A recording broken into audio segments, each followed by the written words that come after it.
Press వాళ్ళందరూ నా invitation అంగీకరించి ఇక్కడికి వచ్చినందుకు థ్యాంక్స్ అండి. నా ఉద్దేశం ఏంటంటే, ఈ ప్రెస్ మీట్ యొక్క ఉద్దేశం ఏంటంటే, మా ఇంటి ఆడపడుచులు, వైఎస్ కుటుంబ ఆడపడుచులు మా కుటుంబ గౌరవాన్ని రోడ్డు మీదకి వేస్తున్నారండి. నేను కూడా ఆ ఇంటి ఆడపడుచునే కాబట్టి I have to defend my family. నా ఫ్యామిలీని ఇంత అన్యాయంగా ఇట్లా మాట్లాడుతుంటే భరించలేకపోతున్నామండి. అందుకనే కొన్ని విషయాలు మీ ద్వారా వాళ్ళకి చెప్దామని ఆలోచనతో నేను మీ ముందుకు వచ్చాను. ఇక్కడ నిన్న రాత్రి నేను ఒక వీడియో చూస్తూ ఉన్నాను, వీడియో క్లిప్పింగ్ ఫ్రమ్ పులివెందుల.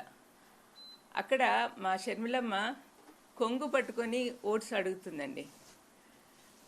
ఈ పాలిటిక్స్లో సెంటిమెంటు ఈ కొంగులు పట్టుకొని అడగడం వల్ల గెలవగలిగితే మరి లీడర్షిప్ క్వాలిటీ ఎక్కడుందండి? అక్కడ మాటకు ముందు వైఎస్ రాజశేఖర రెడ్డి కుమార్తెను అంటుంది.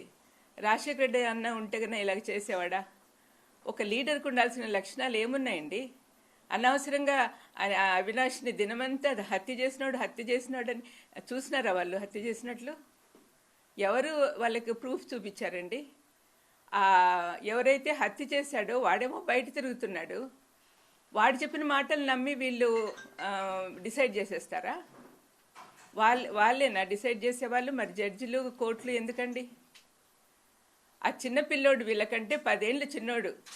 అటువంటి వాడిని జీవితం అంతా నాశనం చేస్తున్నారు ఈ ఆడపిల్లలు ఇద్దరు. కొంచెమన్నా ఎంపతి ఉండాలండి. వాళ్ళలాంటి పిల్లోడే కదా, మా ఇంట్లో పిల్లోడే అబ్బాయి కూడా. మరి వాళ్లకు పిల్లలు ఉన్నారు, వాళ్ళ జీవితం అంతా ఎంత పాడు చేస్తున్నదో ఒకసారి షర్మిలమ్మ కానీ సునీతమ్మ కానీ ఆలోచిస్తే వాళ్ళకి అర్థమవుతుంది. చంపిన వాళ్ళు మేము బయట తిరుగుతున్నారు, అనవసరంగా వాళ్లకు బెయిల్ ఇవ్వమని వాళ్ళ కోసం సుప్రీంకోర్టుకి వెళ్తున్నారు.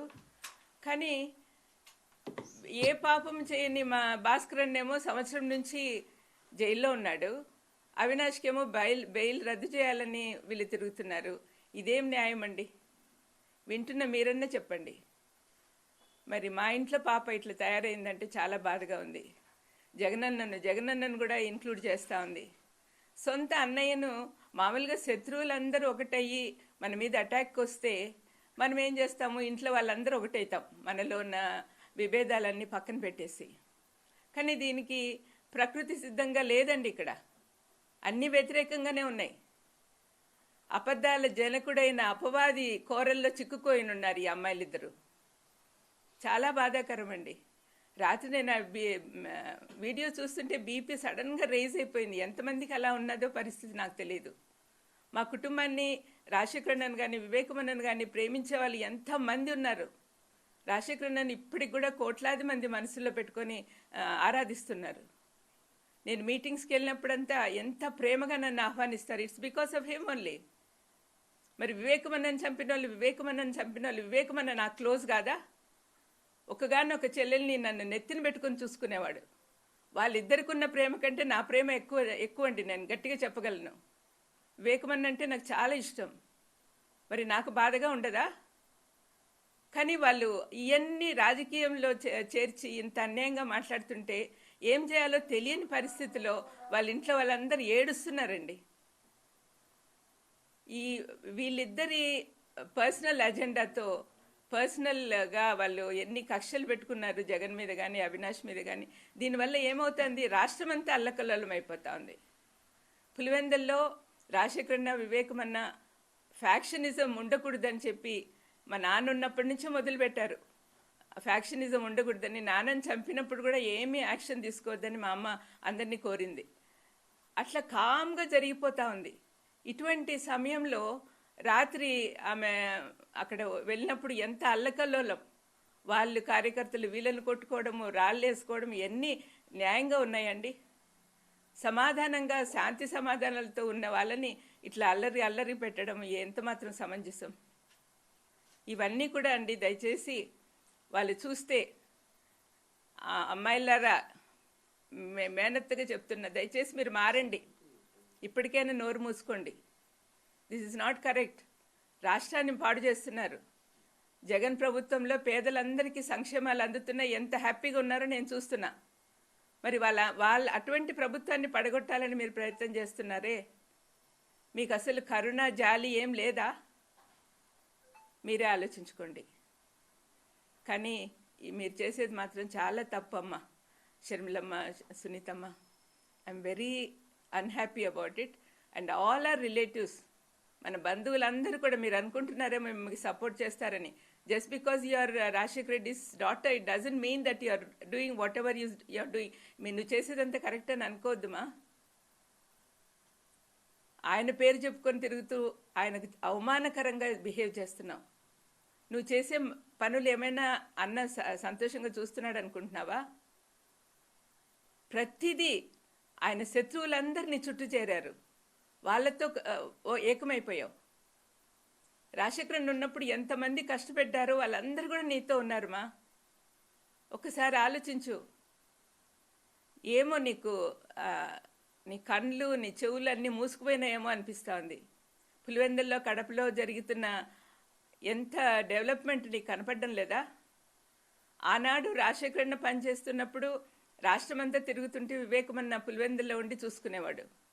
మరి ఏదో తప్పు మార్గంలో వెళ్ళాడు, కాంగ్రెస్కు సపోర్ట్ చేస్తూ ఎనిమి అయిపోయినాడు. ఆ రోజు నుంచి తనకు జగన్కు ఒక సపోర్ట్ కావాలి కదా, అందుకని యవనస్తుడైన అవినాష్ని పెట్టుకున్నాడు. అవినాష్ ఏ లోటు లేకుండా గత 5 సంవత్సరాలు ఎంత పని చేసినాడో మీరు అందరూ చూసినారు. అవన్నీ ఎందుకు ఆలోచించటం లేదు మీరు? ఒక్కసారి ఆలోచించమ్మా దయచేసి. ఇద్దరు కూర్చొని మాట్లాడుకోండి, మీరు చేసే పనులు కరెక్ట్గా ఉన్నాయా లేదా, ప్రజలకి ఎంత హామ్ చేస్తున్నారో ఒక్కసారి ఆలోచించండి. మీకు అసలు ప్రజల మీద ప్రేమ ఉందా? మీ నాన్నకున్న ప్రేమలో కనీసం ఒక 100వ వంతన్న ఉందా మీకు? జగన్ ఈ మధ్య ఇప్పుడు చూపిస్తున్న ప్రేమలో మీకు ఏమైనా ఉందా? అసలు నిస్వార్థంగా పనిచేస్తున్నాడే ఆ బిడ్డను పాడు చేయాలని మీరు చూస్తున్నారు. మీరు ఎన్ని మాటలు అంటున్నా కూడా అవినాష్ ఒక్కసారి నోట్లో నుంచి మాట అనలేదు మీకు అగెయిన్స్ట్గా. పైపెచ్చు నాతో అంటున్నాడు, అక్కోళ్ళ కోసం నేను ప్రార్థన చేస్తున్నాను అత్త అని. మరి అటువంటి బిడ్డను మీరు ఇంతగా అన్యాయంగా సాధిస్తున్నారే, ఏం బాగుకుంటారండి? మీ చుట్టూ ఉన్న వాళ్ళందరూ కూడా మిమ్మల్ని నాశనం చేయడానికి ప్రయత్నం చేస్తున్నారు. ఆ ఊబిలోకి పోవద్దండి. శత్రువులందరూ ఏకమైనారు, జాగ్రత్త. మీరు నాశనం అయిపోతారు. మీరు మంచి మనసుతో మీ మనసు మార్చాలని దేవుణ్ణి కోరుకుంటూ ఉన్నాను. మీకోసమే ప్రార్థన చేస్తున్నా. జగన్కు భద్రత కావాలని, అవినాశుని గురించి మీకు కోపం లేకుండా పోవాలని ప్రార్థన చేస్తున్నా. నా ప్రార్థన దేవుడు తప్పనిసరిగా ఆలకిస్తాడని నమ్ముతూ ఉన్నా. మీకు అసలు దైవ భయమే పోయింది మా. దేవుడు అంటే భయభక్తులతో పెంచారు మీ తల్లిదండ్రులు. ఇప్పుడు ఎందుకు ఇలాగ తయారయ్యారు? ఆలోచించుకోండి. ఏ ఉద్దేశంతో ఈ రకమైనటువంటి వ్యాఖ్యలు వేస్తున్నారు అనుకోవాలి? షర్మిల కానీ లేకపోతే సునీత గారు కానీ కోర్టుల చుట్టూ వెళ్ళడం, లేకపోతే అవినాష్ రెడ్డిని వైఎస్ జగన్మోహన్ రెడ్డి టార్గెట్ చేయడానికి ఏమైనా ఇంటెన్షనల్ ఎజెండా ఏమైనా ఉందా పర్సనల్గా? మాకైతే ఏం కనపడడం లేదండి. ఎందుకు అట్లా చేస్తుందో మాకు అర్థమే కావట్లేదు. ఈ ఆస్తులు గొడవ అంటారా, మీకు అందరికీ తెలిసిందే. ఈడీలో ఉంది, ఈడీ నుంచి రిలీజ్ అవుతానే ఇస్తానని చెప్పాడు జగన్. అందరికీ తెలిసిన విషయమే కదా. మరి ఎందుకు అంత కోపం పెంచుకుంటా ఉందో తెలియదండి.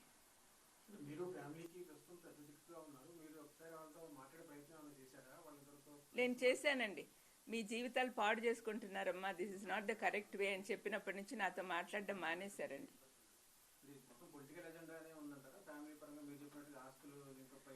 కాదండి, మీలాంటి వాళ్ళు ఎవరైనా బయట అడిగితే, మీలాంటి వాళ్ళని ఎవరైనా అడిగాను అనుకోండి, ఏం చెప్తారు? వాళ్ళ మాటల్లో పర్సనల్ అజెండా, పర్సనల్ గ్రడ్జ్ కనపడతా ఉంది, కక్ష సాధింపు. ఇది మాలో ఎప్పుడు కనిపించలేదండి. మా ఫ్యామిలీలో ఎవరికి కూడా ఇట్లాంటి కక్ష సాధింపులు లేవు. మరి ఎందుకు ఆ పాపకు వచ్చిందో నాకు తెలియదండి.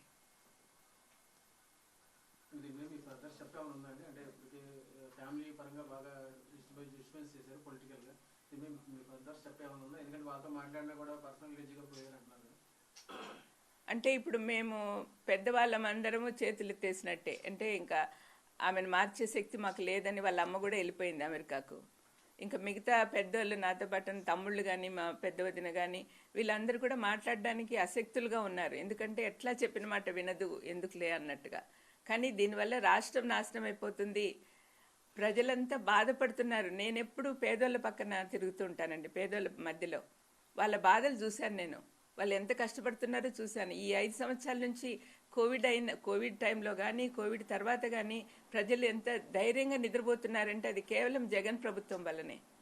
మరి ఇలాంటప్పుడు ఈ పిల్లలిద్దరూ వచ్చి ఇంత నాశనం చేస్తుంటే శత్రువులతో ఒకటయ్యి ఎంత బాధగా ఉంటుందో మీరే ఆలోచించండి. ఈ అక్కా చెల్లెల ఎజెండా ఏమనుకుంటున్నారు మేడం? స్పష్టంగా అంటే ఇన్ని రోజులు రాజమండ్రి గారు ఇప్పుడు పులివెందుల మీద తిరుగుతున్నారు. అంటే మీ కుటుంబాన్ని కంచిపోటు అక్కడే మిమ్మల్ని వ్యక్తిగతంగా డ్యామేజ్ చేసేలాగా మాట్లాడుతున్నారు. దాన్ని అజెండా ఏముందండి, వాళ్ళు శత్రువుల చేతుల్లో కీలుబొమ్మలు అయిపోయారు. అంతకంటే వేరే అజెండా లేదు. వాళ్ళకి డబ్బులు బాగా ఇస్తామన్నారు అన్నారో అనుకుంటున్నారో, లేకపోతే పదవులు ఇస్తామంటున్నారో, లేకపోతే ఇంకా ఏం చేస్తున్నారో నాకైతే తెలియదు. కానీ వరల్డ్లీ బెనిఫిట్సే వాళ్ళు కోరుకుంటున్నారు. జగన్ సీఎం అయినప్పటి నుంచి బంధువుల రికమెండేషన్లు పెద్దగా పట్టించుకోడే. ముందు నుంచి చెప్పినాడు మాకు, మీరు బంధువులు ఇంటర్ఫియర్ కావద్దండి, నాకు మొహమాట పెట్టద్దండి, నాకు మా ఆఫీసర్లు, మా మినిస్టర్లు, మా ఎమ్మెల్యేలు వాళ్ళు ఎట్లా చెప్తే అట్లా పోదాము అన్నట్టుగా చెప్పాడు. అందుకని వాళ్ళకి పనులు కావట్లేదని కోపం పెట్టుకున్నారు. అందరికీ పదవులు కావాలండి, అందరికీ పదవులు కావాలా? పదవులు లేకుండా మనం దేవుని సేవ కానీ ప్రజల సేవ కానీ చేయలేమా? వాళ్ళు ఆలోచించుకోవాలి. పదే పదే మాత్రం వైఎస్ అవినాష్ రెడ్డి పేరు కానీ భాస్కర్ రెడ్డి గారి పేరు ప్రస్తావిస్తున్నారు. ఈ కేసు అంతా విచారణ జరుగుతుందని వాళ్ళు కుటుంబ సభ్యులు వాళ్ళు అంటున్నప్పుడు అదే ప్రాబ్లం వచ్చిందండి. ఎందుకంటే వాళ్ళు పర్సనల్గా ఏంటంటే ఆ ఏరియాలో అవినాష్ బాగా పైకి వస్తున్నాడని వాళ్ళు తట్టుకోలేకున్నారు. యాక్చువల్గా వివేకమన్న లాస్ట్ రోజు అర్ధరాత్రి వరకు కూడా అవినాష్ గెలవాలి, అవినాష్ ఎంపీ అవ్వాలి, ఆ అబ్బాయి బాగా పనిచేస్తున్నాడు, బాగా హెల్ప్ఫుల్గా ఉన్నాడు జగన్కి అనే ఆలోచన వివేకమన్న కలిగి ఉన్నాడు. కానీ మరి వాళ్ళ కూతురు అల్లుడు కలిగి ఉన్నారో లేదో నాకు తెలియదు. అంటే మాకు వివేకమన్న దగ్గర ఎట్లా అంటే ఆయన చాలా సౌమ్యుడు కాబట్టి ఏదైనా పని ఉంటే ఆయన తీసుకొని పోయి చేపించుకొని వచ్చేవాళ్ళం. ఇప్పుడు అట్లా పలికే వాళ్ళు లేరని వాళ్ళకి బాధ. అంటే న్యాయంగా లేకపోయినా కూడా తను చేసేవాడు అనమాట, అంటే మన వాళ్ళు అన్నట్టుగా. అటువంటి ఫీలింగ్ వాళ్ళకు అంత కాన్ఫిడెన్స్ లేదేమో, మరి అంతే అయి ఉండాలి, లేకపోతే ఇంత కక్ష ఎందుకు పెట్టుకుంటారు? ఆ ఇంటి ఆడపడిచి ఆ ప్రాంత ప్రజలకు ఏం చెప్పదలుచున్నారు? ఒకవైపు కొంతమంది వాళ్ళు ఉన్నారు, ఇటువైపు మీరు ఉన్నారు, మీరు ఏం చెప్పదలుచున్నారు? నా పర్సనల్ వ్యూ ఏంటంటే అండి, ప్రస్తుత ప్రభుత్వం కొనసాగాలి. వైఎస్ఆర్ కొడుకు ఒక పక్క, కూతురు ఒక పక్క ఉన్నారు. కూతురుకు వేసే ప్రతి ఓటు శత్రువులకు పోతుంది. వాళ్ళు ఎట్లాగూ ఎవరు సీఎం అవ్వరు. మరి సీఎం కావాల్సిన జగన్కి మీరు సపోర్ట్ చేస్తే తప్పనిసరిగా మన ప్రాంతమే కాకుండా రాష్ట్రం అంతా అభివృద్ధి పొందుతుంది. కాబట్టి మీరు జాగ్రత్తగా ఆలోచించండి, ఏది మంచో ఏది చెడో మీకే తెలుస్తుంది. పులివెందుల ప్రజలు, కడప ప్రజలందరూ కూడా మనసు పెట్టి ఆలోచించండి. వీళ్ళు ఏదో సెంటిమెంట్ కోసం పోయి కొంగులు చాపి ఓట్లు అడిగినంత మాత్రాన మీరు కరిగిపోతారా? ఆ సెంటిమెంట్ మిమ్మల్ని రాష్ట్రం ఏలేదానికి సహాయం చేస్తుందా? దయచేసి మీరు ఆలోచించండి. అందరూ అవినాష్కు, జగన్కు ఓటేయమని మీకు అందరికి కూడా విన్నపం చేసుకుంటున్నానండి. ఎలా చూస్తారండి, ఒక పెద్ద కుటుంబం, రాజకీయ నేపథ్యం కలిగినటువంటి ఆ కుటుంబంలో ఇటువంటి పరిస్థితి రావడం, ఆడబిడ్డలు బయటకు వచ్చి మీ కుటుంబం మొత్తాన్ని రోడ్డుకి ఏడ్చడం, లేని వివాదాల్లోనికి తెరపై తీసుకురావడానికి ఆ ఇంటి ఆడపిల్లలు మీరు ఎలా చూస్తారండి? అసలు మేము ఎట్లా పెరిగినామో అట్లాంటి పరిస్థితి నుంచి ఆ పిల్లలు ఇద్దరు ఇట్లా బయటకు వచ్చారంటే సహించలేకపోతున్నామండి. అసలు ఇట్లాంటి పరిస్థితి వస్తుందని మేము ఇమాజిన్ కూడా చేసుకోలే. మేమందరం కూడా మంచి మంచి మాకు చిన్నప్పటి నుంచి మంచి నేర్పించారు. మాకు క్రైస్తవ విలువలు కానీ, మనుషుల గురించి విలువలు కానీ మా తల్లిదండ్రులు అందరూ కూడా బాగా నేర్పించారు. మరి ఎందుకు వీళ్ళు తయారయ్యారో దేవుడికే తెలియాలండి. అంటే ప్రపంచం అంతా మారిపోతా ఉంది. మా బైబిల్లో రాసిన ప్రకారం అయితే చివరి రోజులు వచ్చేసరికి ప్రేమలు తగ్గిపోతాయి, కుటుంబాల్లో కూడా ప్రేమలు తగ్గిపోతున్నాయి. అది జరుగుతూ ఉంది, అంటే ఎండ్ టైం వస్తూ ఉంది అని నేను నమ్ముతాను.